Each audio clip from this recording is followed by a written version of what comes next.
इसमें बताया है कि 3 मंत्र का जाप है उस जल को पाने का, ये मंत्र है उस सच्चिदानंद घन ब्रह्म के पाने का।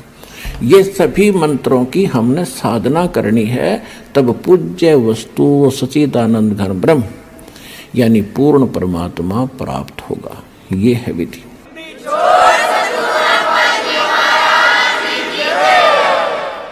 अब वो कैसे प्राप्त होगा? अब प्रथम मंत्र आपको दे रखा है, तो प्रथम मंत्र और लास्ट मंत्र, इनकी जो कमाई है ये आपकी सेव रहेगी, सेफ रहेगी, बचत रहेगी। और बाकी जो 5 नामों की कमाई है, साधना है, ये हम प्रथम जाएंगे जब आत्मा हृदय कमल से चलेगी। हृदय में रहती है आत्मा का मूल वास, यहाँ पर है। जागृति में फिर यह नेत्रों के पास आ जाती है, यहाँ बैठकर सारा कंट्रोल करती है। जब हम चलेंगे तो हम सीधे मूल कमल पर जाएंगे। वहाँ पर गणेश जी की चौकी है, वहाँ बैरियर है।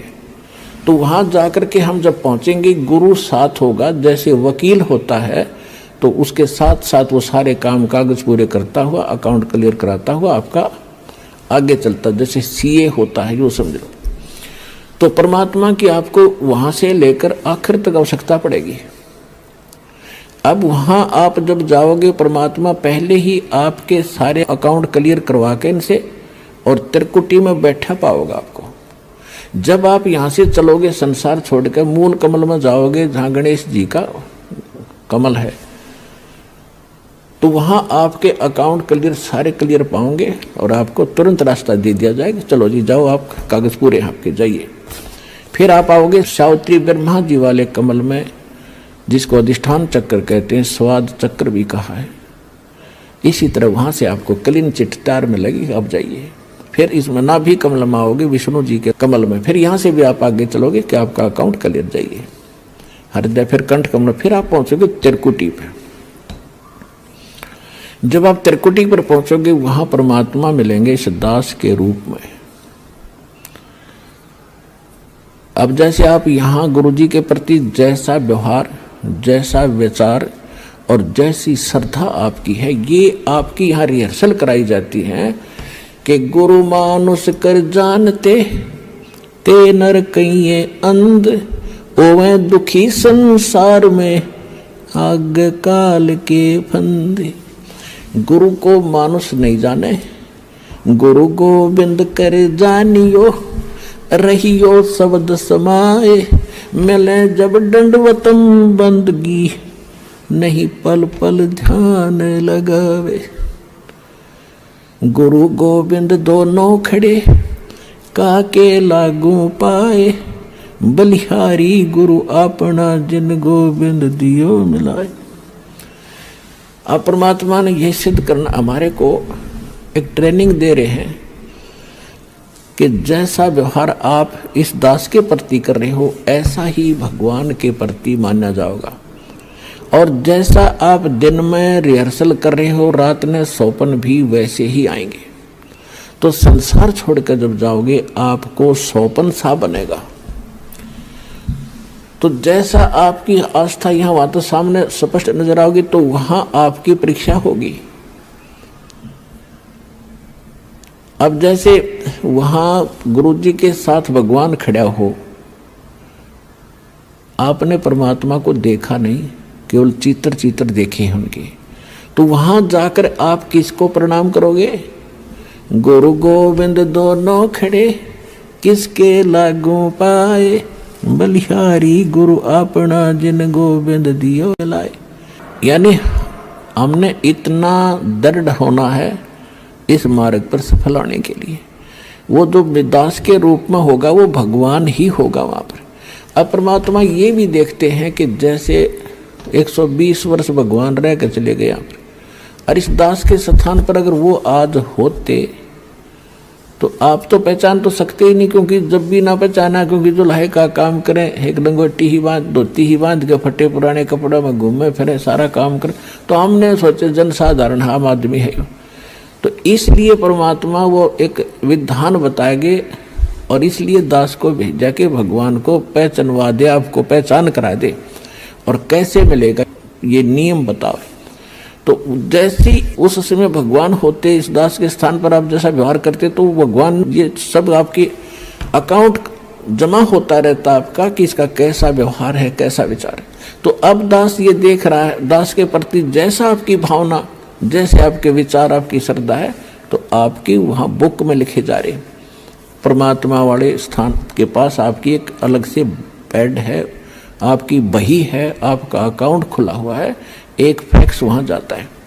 तो उस समय फिर आपका जैसा स्वभाव आप वहाँ प्रयोग करोगे त्रिकुटी पे, जैसा आप यहाँ कर रही हो एज इट इज होगा। फिर वहाँ से अगर गलती कर दी तो आपको फिर भी वापस पटक दिया जाएगा, वहाँ से भी आपको फेल होकर वापस निराशा हाथ लगेगी।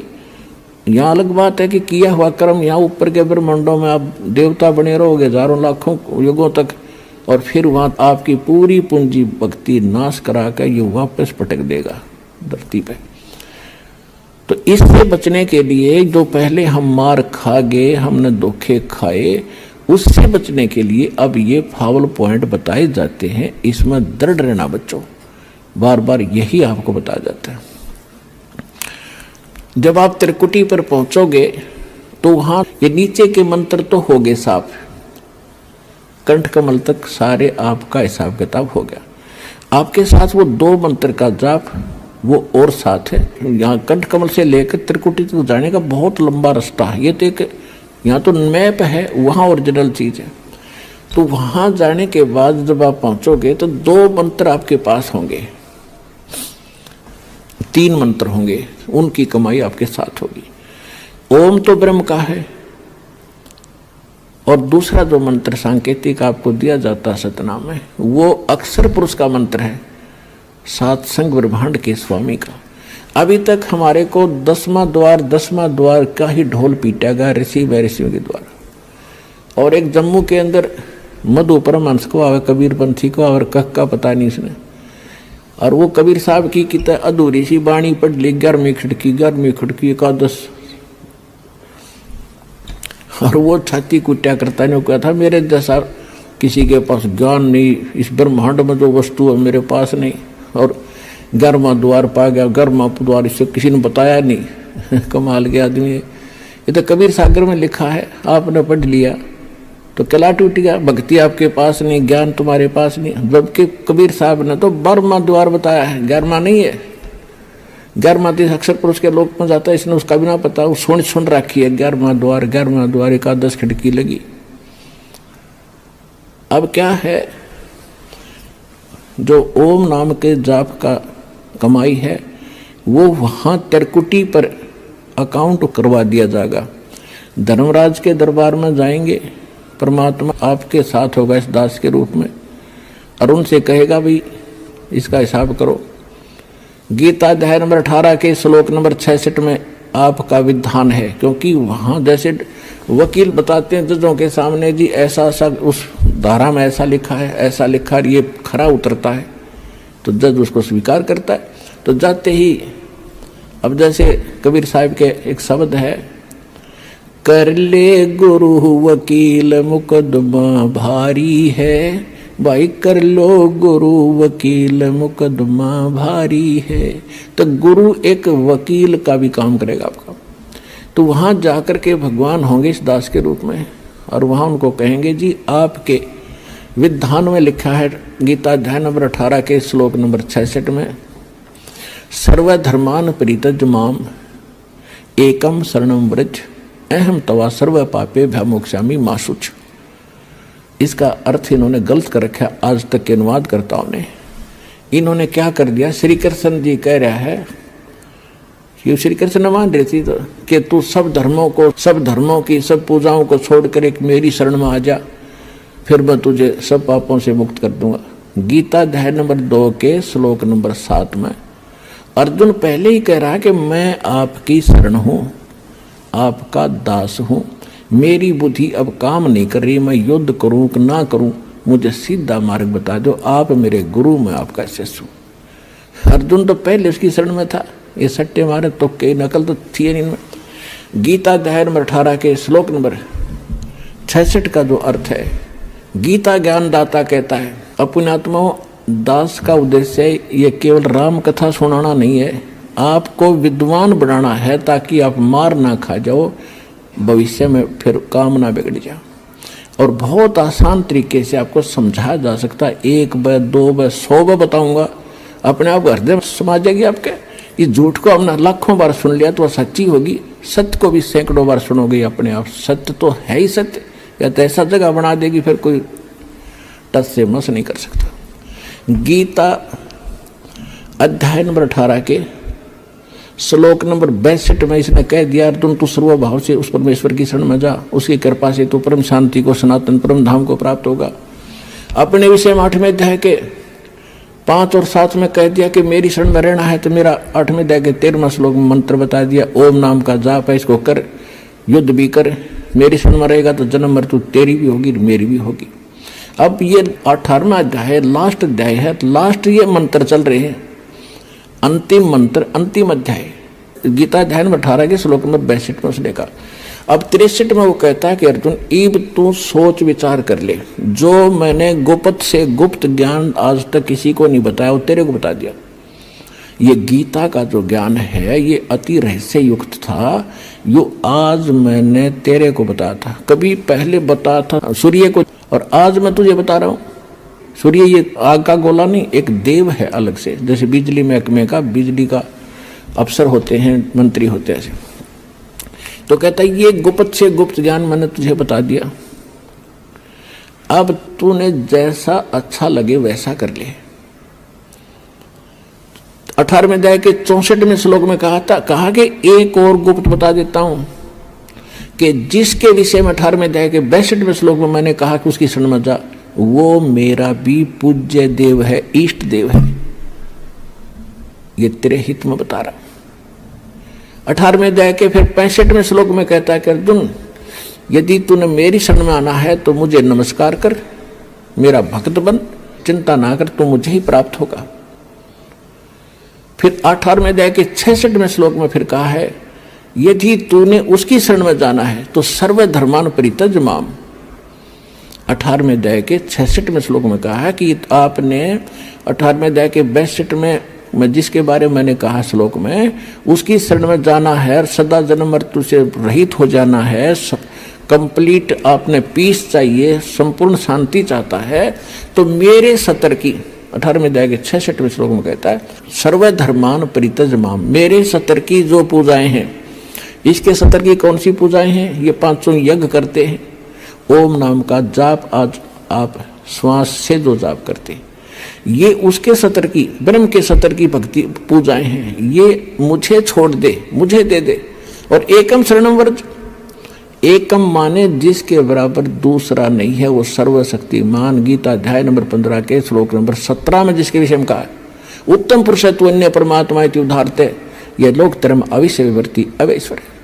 अब यहाँ पुण्यात्माओं एक 15वें अध्याय के 18वें श्लोक में ये विचलित कर देते हैं कुछ भ्रमित नकली संत गुरु। वो कहते हैं कि गीता अध्याय नंबर 15 के श्लोक नंबर 18 के बारे में रामपाल नहीं बोलता। अब उसके बारे में बोलने का विषय जब आए तभी बोला जाता है। उसमें क्या बताया है?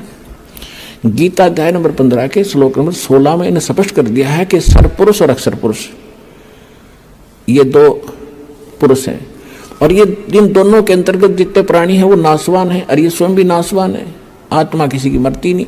उसने स्पष्ट कर दिया 15वें अध्याय के 70वें श्लोक में कि वो पुरुषोत्तम तो कोई और है, उत्तम पुरुष कहो चाहे पुरुषोत्तम कहो।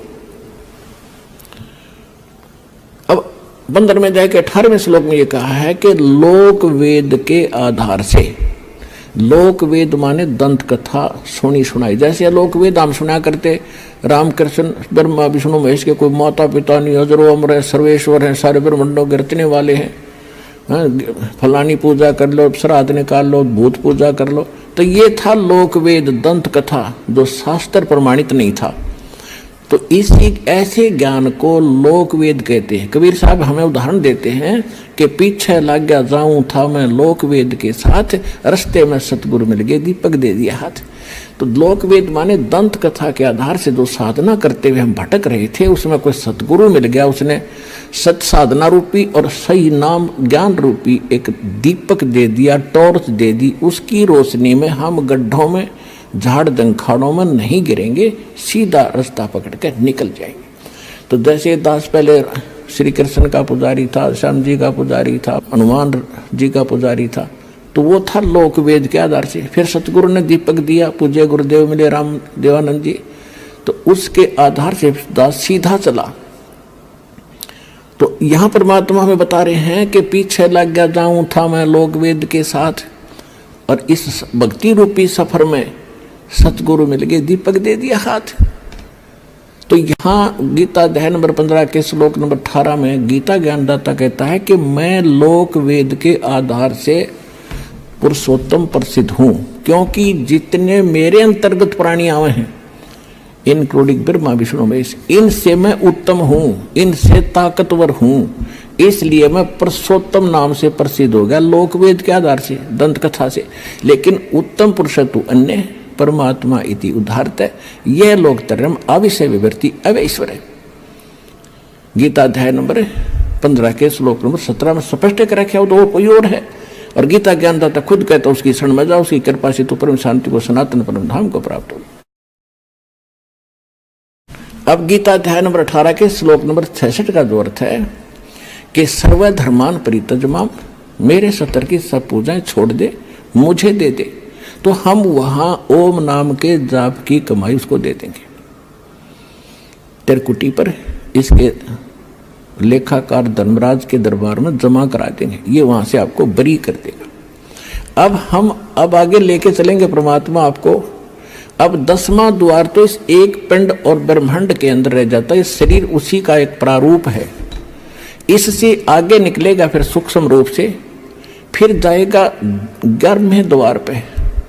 10वां द्वार जाके ब्रह्मरंध्र खुल जाने के बाद 10वां द्वार फिर एक हो जाता। जैसे एक तो द्वार का इधर का हिस्सा, एक सामने का, तो इसलिए इसको बहुर गुफा भी बताते हैं, हर एक उसमें बहुर गुफा होती है। तो इसका लास्ट आखिरी एंड जो 10वें द्वार का जाके समाप्त होगा 11वें द्वार, आगे जाके 11वां द्वार पाओगा, जहां इस अक्षर पुरुष के लोक में प्रवेश करेंगे। वो 11वां द्वार है। 21 ब्रह्मांड एक पूरा पैक्ड है, 7 संग ब्रह्मांड अलग से पैक्ड है, तो उनके बीच में एक ही द्वार है और सामने वाले में भी एक ही द्वार है। तो वो द्वार ऐसे घूम कर जाता है और उसमें जाके खुलता है। तो 11वां द्वार जो है सरपुरुष के 21 ब्रह्मांड पार करके से निकलेंगे और उसमें प्रवेश करेंगे अक्षर पुरुष वाले, वो 11वां द्वार है। फिर अक्षर पुरुष के लोकों को पार करते हुए 7 संग ब्रह्मांडों को हम पार करके आगे जाएंगे। वहां जो तत्व मंत्र है सांकेतिक सतनाम के अंदर 2 अक्षर में जो एक मंत्र है ओम से दूसरा, इसकी कमाई हम वहां देंगे और उसके 7 संग ब्रह्मांडों को पार करने का वो टैक्स है, उसका किराया है। अब हमारे पास रह जाएगा सत्य सार नाम की कमाई, उसको लेकर हम फिर 11वां द्वार पार करके 12वें द्वार को पार करेंगे, वो सतलोक में प्रवेश करावेगा और ये सत्य नाम सार नाम की कमाई हमारे साथ वहां जाएगी। ऐसे हम मोक्ष प्राप्ति करेंगे और नीचे से लेकर ऊपर तक आपको गुरु की आवश्यकता पड़ेगी। तो यहाँ कहते हैं गुरु बिन माला फेरते, गुरु बिन देते दान, गुरु बिन दोनों निष्फल हैं चाहे पूछो वेद पुराण। कबीर हरि जय रूठ जा, गुरु की शरण में जावे, कहे कबीर गुरु रूठ गे तो हर ना करे सहाय।